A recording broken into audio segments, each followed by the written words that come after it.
Hey, what's up, gang? It's your boy Bob. How y'all doing? Welcome to another video. I haven't uploaded in like a week. I've been kind of neglecting this channel a little bit. That's tragic. It was supposed to be 3 videos a week. That turned out to be a lie. That's crazy. But anyway, let's talk about JJK this week. Modulo's ending soon, so we're gonna keep this short. This chapter really good. I liked it. This was a pretty good chapter. I like how they actually had a conversation about the Callians. I like that part. Was like, oh, yeah, there is a high possibility that we're gonna have to kill the Callians. Like, because they may cause a problem to our future. That's bad. That's a bad thing. So I like how they had that, like, their counsel about it. I also like that there were disagreements about it. Like, I'm happy this wasn't a universal, like, oh, Maroon Cross, yes, they're always correct type shit. You know how you got, protagonist stories? How when the main character does something, everybody just kind of goes with it because, like, what is the main character? I'm happy that there's, like, pushback. There was pushback.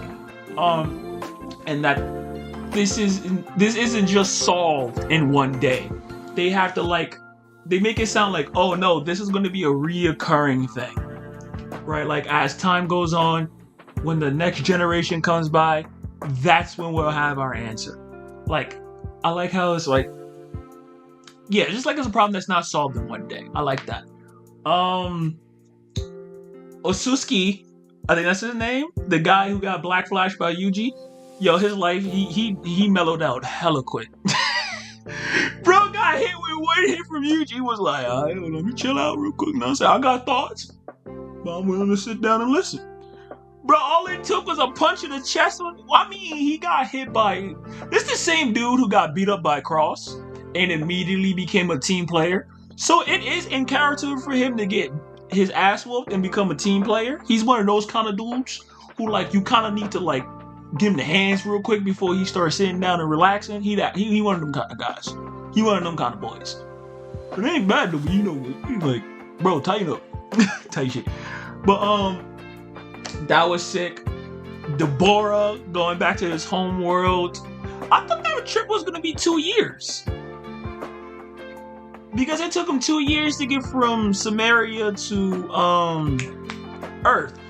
So it didn't take him 2 years? Or was that like, 2 years time skip, then he got to back to Samaria?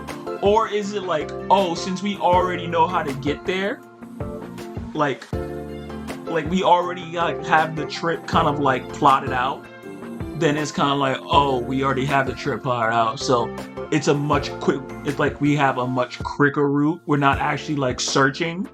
It's like, we could just hit you with a straight line and it's like a faster route. Maybe. Probably curse technique. Probably Deborah's curse technique was added on to it to like apply light speed travel to go on with it. That could be a possibility that he's like, let me apply my curse technique and then we can travel at light speed. So then we can like go faster. But, and they're in the ship and it's much, yada, yada, yada. What else happened? Megumi? Not Megumi. Yuji's daughter appeared again on the same panel with Yuji. So it went from granddaughter to daughter because we found out that she's supposed to be over 40 years old, but she looked like she only 20. She looked around Yuka's age. Or like a little bit older. I'm gonna say a little bit older than Yuka, but she really young. That was my phone. Sorry about that. Really young, but it's like she's supposed to be over 40. You know who else is really young, but is also like really old? Yuji. Tight shit. Now people gonna be like, Yuji's a deadbeat. She's 40 years old, bro. That's a grown ass woman. Alright? What the fuck are you a deadbeat to a grown ass woman? What are you talking about? This is a whole ass adult. But I'm pretty sure Yuji visits her every day on Christmas. Tight shit. And I'm just saying, it adds more validity to her being Yuji's kid. Plus, they also play like a little thing. They was like, everyone's too scared to ask her why. And it's like, I wonder why. scared to ask her, tight shit. I wonder. Yes. But, please be Yuji's kid. I want Yuji to have a family so badly. I want him to have a family so badly. I just want the confirmation to know that he had a family. Like, that's all I want. That's all I really need, really. What else happened? Again, these videos aren't scripted, so that's why you're hearing a lot of ums and whatnot. It's just off the dome peaks. Another thing that happened, let's go over the channel. Yuka, Tsurugi, they met up again. That's nice. Yuka's brain cancer is healed, thanks to Idol transformation. Tsurugi got healed by Maru. Wow, that Maru just kind of left him there to die, which is like, I'm pretty sure he wasn't going to die because he's heavily restricted. Heavily restrictions do have a healing factor, so he probably wasn't going to die. But it's kind of fucked up that Maru just kind of left him on the ground. It's like, all right, G, that's kind of messed up, but you know. And last but not least, probably the highlight for a lot of people, Yuji meeting with Panda again in the Gojo clan's, I think, curse vicinity. Yuji meeting Panda again. Now, we know that Yuji's like, I'll carry the responsibility for like 300 years on people and how did it, like, curses and whatnot. I will deal with it.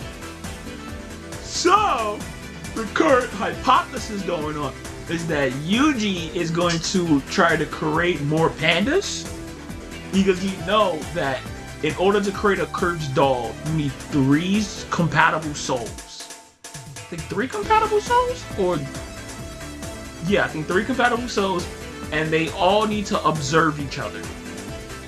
Then they can like grow, and then you know you get pet. That's how Yaga made it seem. I could be wrong, but I probably have a little translation. Who knows? But if Yuji has that information, that means and Yuji's kind of the soul guy. Like besides Yuka Maito, Yuji's the soul guy. Like those are the 3 soul people. So if Yuji has that information, he theoretically could make more pandas. So like, that can be the curse energy deterrent, you know? Having Yuji create like these pandas to go out there and they fight cursed spirits on his behalf. And plus the cursed spirits are going to be 100% weaker, right? They're all going to be massively weaker because there's no cursed energy to be leaking, right? Right, they would get their cursed energy from like nature and whatnot, and it's not gonna be a lot. So I'm pretty sure there's gonna be like, we ain't gonna get no Maitos in this bitch. And even if we did get some Maitos in this bitch, we saw what Yuji did to Maito. So like, yeah, that's the current hypothesis going on. Overall thoughts on the chapter? Again, pretty good, and it still doesn't help my thoughts from last time I talked about this. How I wish this wasn't rushed. Like, it still feels very fast-paced. I wish this still had more chapters to go, because it's like I said, it's a good chapter, but because I know it's over, I just want more. That's the best way I can say about Mondolia. I just want more of Mondolia. It is coming out of a sense of selfishness, but I do also feel like, though, it is more healthy for the story if it was longer. But I'm not gay. He probably has like a vision for this that I don't know about. But I'm very eager to see what the next chapter is going to be about. I really should be dropping these Sundays, but I just don't. But yeah, make sure you like, comment, subscribe, and all that good stuff. 10 minutes, roughly, exactly, shorter videos. Make sure you like, comment, subscribe, all that good stuff. Deuces.